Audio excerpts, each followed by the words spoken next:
నమస్తే welcome to our channel. Ram Charan fans ఎంతగానో ఎదురు చూస్తున్న గేమ్ చేంజర్ మూవీ రాబోతోంది. సో దానికి గాను అమెరికాలో ఈ ఈవెంట్ జరిగింది. ఈ పూర్తి విశేషాలు మాట్లాడదాం. ప్రస్తుతం మనతో పాటు సీనియర్ జర్నలిస్ట్ కిరణ్ పోల్దాస్ గారు ఉన్నారు. నమస్తే సార్. నమస్తే అండి. సో ఫ్యాన్స్ ఎంతగానో ఎదురు చూసే గేమ్ చేంజర్ మూవీ ఈవెంట్ అమెరికాలో పెట్టారు. సో అమెరికాలో పెట్టడానికి ఏంటి రీజన్? అసలు ఇక్కడంతా కాదనుకొని అక్కడికి వెళ్ళారు. And at the same time నాకు ఇంకా చాలా క్వశ్చన్స్ ఉన్నాయి. మీరు వెంటనే ఆన్సర్ చెప్పడానికి వెయిట్ చేయకండి. సో దీంట్లో సుకుమార్ గారిని ఇన్వైట్ చేశారు. అమెరికాలో ఎందుకు పెట్టారు? అమెరికా ఇవాళ మనం ఒకప్పుడు ఏంటంటే అండి, భారతదేశంలో మనకి తెలుగు వాళ్ళంతా నివసించేది ఒక ఆంధ్రప్రదేశ్లోనే ఉండేది. ఇవాళ తెలుగు వాళ్ళు అభివృద్ధి చెందారు, అనేక ప్రాంతాలకు వెళుతున్నారు. నిజంగా చెప్పాలంటే రెండవ మాతృభూమిలాగా ఉంటుంది అమెరికా. అమెరికాలో అత్యంత ఎక్కువ మంది తెలుగు వాళ్ళు ఉంటారు. సో ఆ తర్వాత లండన్లో ఉన్నారు, ఆస్ట్రేలియా, న్యూజిలాండ్, ఇలా చాలా ప్రాంతాలకు తెలుగు వాళ్ళు వెళ్ళారు. కానీ వాళ్ళు ఎంత వెళ్ళి ఎంత చేస్తున్నా, ఎంత డబ్బు సంపాదిస్తున్నా కన్న తల్లి మీద, మాతృభూమి మీద వాళ్ళకి మమకారం చావదు. వాళ్ళు మొన్నటికి మొన్న మేము తెలంగాణ ఏపీ ఎన్నికలు చూసుకుంటే అమెరికా నుంచి, లండన్ నుంచి, కువైట్ నుంచి, దుబాయ్ నుంచి అనేక మంది వచ్చి ఓట్లేసి వెళ్ళారు. ఓటు విలువ ఏంటో ఆ రోజు చెప్పారు వాళ్ళు. మన మాతృభూమిలో మనకు కావాల్సిన ప్రభుత్వాన్ని ఏర్పాటు చేసుకోవాలి కదా. ఇక్కడ జరుగుతున్న పరిణామాల పట్ల కుమిలిపోయేవారు వాళ్ళంతా. అయ్యో ఏంటి నా భారతదేశంలో, నా రాష్ట్రంలో ఇలా అవుతోంది ఏంటి అని వాళ్ళకి అంత మమకారం ఉంటుంది మాతృభూమి మీద, ఎస్పెషల్లీ తెలుగు రాష్ట్రాల మీద. కాబట్టి వాళ్ళకి మనం ఇచ్చే ఒక ప్రేమ ఏంటి అని ఇండస్ట్రీ నుంచి వీళ్ళు ఆలోచించారు. గేమ్ చేంజర్ నిర్మాతలు కావచ్చు, హీరో కావచ్చు ఆలోచించారు. ఎస్, మనము ఓవర్సీస్లో డల్లాస్లో మనం నిర్వహిస్తే ఎలా ఉంటుంది అనుకున్నాడు. ఆ రకంగా ఆలోచన పుట్టింది. ఇప్పుడు పాన్ ఇండియా లెవెల్లో సినిమాలు ఆడుతున్నాయి. ఇప్పుడు తెలుగు తర్వాత మంచి మార్కెట్ ఉందంటే ఇప్పుడు మన భారతదేశం, ఇప్పుడు ఈ మధ్యకాలంలో హిందీ కూడా మంచి మార్కెట్ అవుతుంది తెలుగు సినిమాలకి. హిందీలో మార్కెట్ అవుతుంది. తెలుగు, హిందీ తర్వాత ఏదైనా పెద్ద మార్కెట్ ఉందంటే అది ఓవర్సీసే, అమెరికానే. సో అమెరికాలో మనం పెడితే ఎలా ఉంటుందని ఆలోచించి, ఎస్, ఒకటి వాళ్ళ ప్రేమకు తిరిగి ప్రేమనివ్వటం, వాళ్ళ దగ్గర ప్రీ రిలీజ్ ఈవెంట్ చేయటం. రెండు, అక్కడ అమెరికాలో చేయటం ద్వారా ఇది పాన్ ఇండియా సినిమా మాత్రమే కాదు, పాన్ వరల్డ్ సినిమా అని చెప్పటం. వరల్డ్లో ఉన్న తెలుగు వాళ్ళందరూ కూడా చూడాలి అని చెప్పటం. ఇక మూడోది ఏంటంటే దీనికి ఒక బజ్ క్రియేట్ చేయడం. ఈ మూడు రీజన్స్ తోటి అమెరికాలో చేశారు. అమెరికాలో చేసిన తర్వాత ఆగదు ఇదేమి. మళ్ళీ మనకి ఏపీలో చేస్తారు, అంటే మీ తెలంగాణ ఆర్ ఏపీలో ఒక చోట చేస్తారు, మళ్ళీ హిందీలో ఒక చోట చేస్తారు. హిందీలో ఆల్రెడీ చేశారు, మీకు గుర్తుందో లేదో, లక్నోలో చేశారు ప్రీ రిలీజ్ ఈవెంట్, లక్నోలో చేశారు. ఇంకా ఇతరత్ర ప్రాంతాల్లో కూడా చేసే ఆలోచన వాళ్ళకు ఉన్నది. కానీ అయితే తొలి తెలుగు సినిమా ఇలాగా ప్రీ రిలీజ్ ఈవెంట్ అమెరికాలో చేసుకున్న తొలి తెలుగు సినిమాగా ఒక రికార్డులకు ఎక్కింది. రేపు మాపు మళ్ళీ డాకు మహారాజు కూడా ఉంది. ఇదే నెలలో చివరి వారంలో డాకు మహారాజు కూడా అమెరికాలోనే చేస్తున్నారు ఈవెంట్. అది రెండో సినిమా. ఇక్కడ సిచ్యువేషన్స్ బాగాలేవని అక్కడ చేశారు అని అయితే ఏమీ లేదు, అట్లేమీ లేదు. అలా ఏముంది, సిచ్యువేషన్స్ బాగలేకపోవడానికి ఏముంది, బ్రహ్మాండంగా ఉన్నాయి. ఇవాళ మళ్ళీ ప్రభుత్వాన్ని అడిగితే ప్రభుత్వం అనుమతిస్తుంది, ఏదో గ్రౌండ్లో పెట్టుకుంటారు, బ్రహ్మాండంగా చేస్తారు, అని అందులో డౌట్ ఏం లేదు. వాళ్ళకి ఒక గిఫ్ట్గా, వాళ్ళకొక గౌరవం, వాళ్ళకొక ప్రేమను పంచడం అనుకోండి. ఆ రకంగా అమెరికాలో చేశారు. చాలా చాలా అద్భుతంగా జరిగింది ఆ కార్యక్రమం. అనేక మంది లోపలికి ఎంట్రీ లేక బయటే ఉండిపోయారు. మనము అమెరికాలో చాలా బిజీగా ఉంటారు కదా, మనలాగా హిట్ చేయొచ్చా అని చాలా మందికి సందేహాలు ఉండేవి. ఎంత అంటే హాల్ నిండిపోయి పెద్ద ఆడిటోరియం తీసుకున్నారు. ఆడిటోరియం నిండిపోయి బయట కూడా జనాలు వెయిట్ చేస్తూ, బయట స్క్రీన్లు పెడితే ఆ స్క్రీన్లో చూసుకుంటూ నిలబడి చూసుకుంటూ ఉన్నారు చాలా మంది. సో మన ఎన్విరాన్మెంట్ అక్కడ కూడా కనిపించింది అన్నమాట. అసలుకి అక్కడికి వెళ్ళిన తర్వాత ఇది అమెరికానా లేకపోతే మన హైదరాబాద్ అర్థం కాదు. ఆ రకమైన జనం సందోహం వచ్చింది. అసలు రామ్ చరణ్ ఎంట్రీ సీన్ అయితే అద్దరిపోయింది. ఆయన పైనుంచి ఇలా దిగుతాడు అనమాట.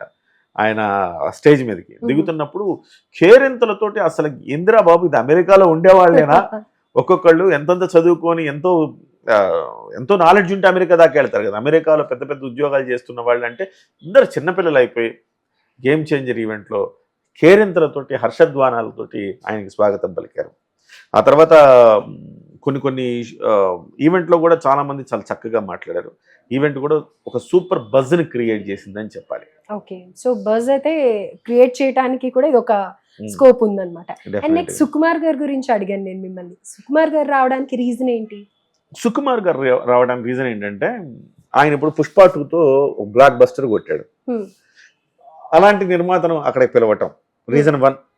అలాంటి నిర్మాతను అక్కడికి పిలిస్తే ఎలా ఉంటుంది కాబట్టి ఆ నిర్మాతను పిలిచారు. మీరు చూడండి సుకుమార్ గారు తన పుష్పకి కూడా రాజమౌళి గారిని పిలిచారు.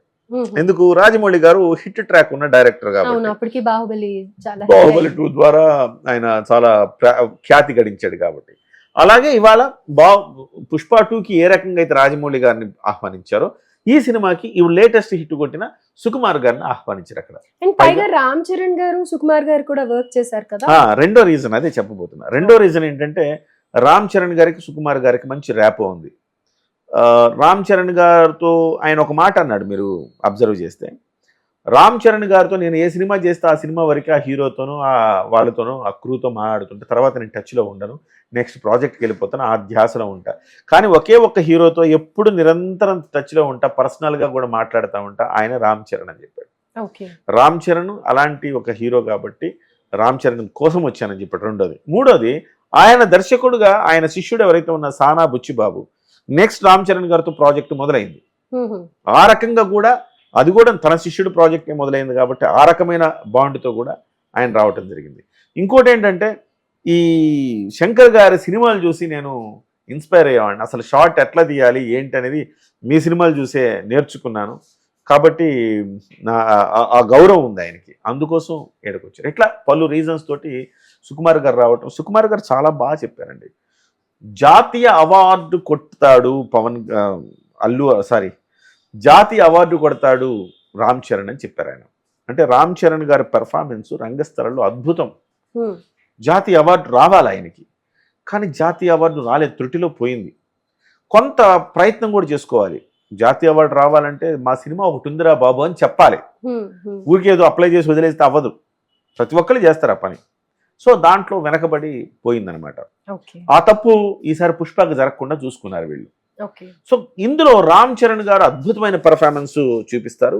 అయితే ఎస్పెషల్లీ సుకుమార్ మాట్లాడిన తర్వాత రామ్ చరణ్ ఫ్యాన్స్కు, మెగా ఫ్యాన్స్కు గూస్ బంప్స్ వచ్చాయని చెప్పాలి.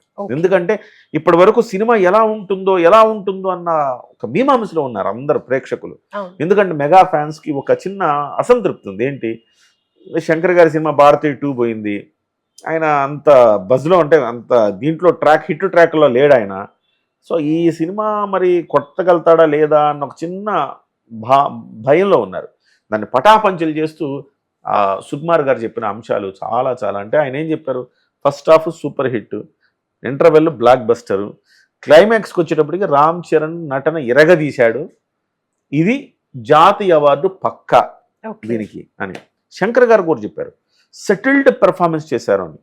మీకు ఇప్పుడు ఉన్న దీంట్లో ఒకప్పుడు మీరు చూశారు చిత్తూరు నాగే టైం నుంచి మీరు అబ్జర్వ్ చేస్తే ఎన్టీఆర్, ఏఎన్ఆర్ టైంలో కొంచెం over action. So settled performance అంటే ఇవాళ రోజుల్లో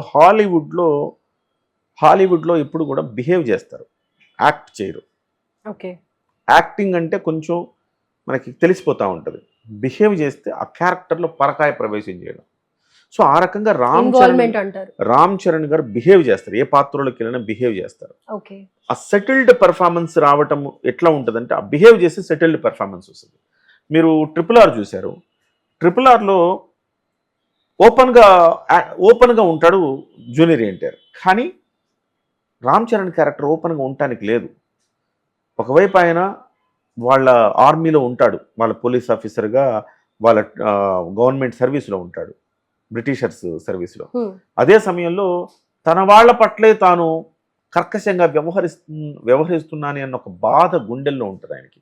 ఆ గుండెల్లో ఉన్న బాధని చెప్పాలి, బయటపడకూడదు, కళ్ళతోనే భావాలు పలికించాలి. ఆ తర్వాత జూనియర్ ఎన్టీఆర్ గారిని కొట్టే సీన్ ఉంటుంది, కొట్టే సీన్లో ఆయన కళ్ళల్లో వచ్చే భావోద్వేగము అణుచుకుంటూ ఆయన ఏ రకంగా బిహేవ్ చేశారు, ఇది హైలైట్ అనమాట సినిమా ఎక్స్ప్రెషన్ తోనే అన్ని చెప్పారు. సో ఇది హాలీవుడ్ సైతం ఆయన పెర్ఫార్మెన్స్ ని చాలా కొనియాడింది. ఇవాళ అంటే సెటిల్డ్ పెర్ఫార్మెన్స్ కి చిరునామా రామ్ చరణ్ అని చెప్పాలి. ఇవాళ కూడా అలాంటి పెర్ఫార్మెన్స్ గేమ్ చేంజర్లు వచ్చిందని చెప్తున్నారు. ఓవరాల్గా అమెరికాలో చేసిన ఈవెంట్ మన ఆంధ్రప్రదేశ్, తెలంగాణ, ఇండియాలో ఒక బజ్ అయితే క్రియేట్ అయింది. గతంలో లేని, లక్నోలో చేసినప్పుడు కూడా ఇంత బజ్ క్రియేట్ అవ్వాల. తమిళనాడు అంటే అక్కడ చేయడం, సుకుమార్ సినిమా చూడడం, సుకుమార్ గారు చిరంజీవి గారు కలిసి ఇప్పటికే సినిమా చూడడము, చూసిన అనుభవాలను ఆయన పంచడంతో ఎస్ ఈ సినిమా కొడుతుంది, ఈ cinema super duper block buster అవుతుందన్న ఒక నమ్మకాన్ని అయితే కలిగించింది ఈ ఈవెంట్ అని చెప్పాలి. సో సర్ప్రైజింగ్ గా అమెరికాలో పెట్టినా కానీ అది సక్సెస్ఫుల్ ఈవెంట్ అయ్యి ఒక బజ్ అయితే క్రియేట్ చేసింది అని అంటారు. ఎస్ అండి. Right, thank you so much sir.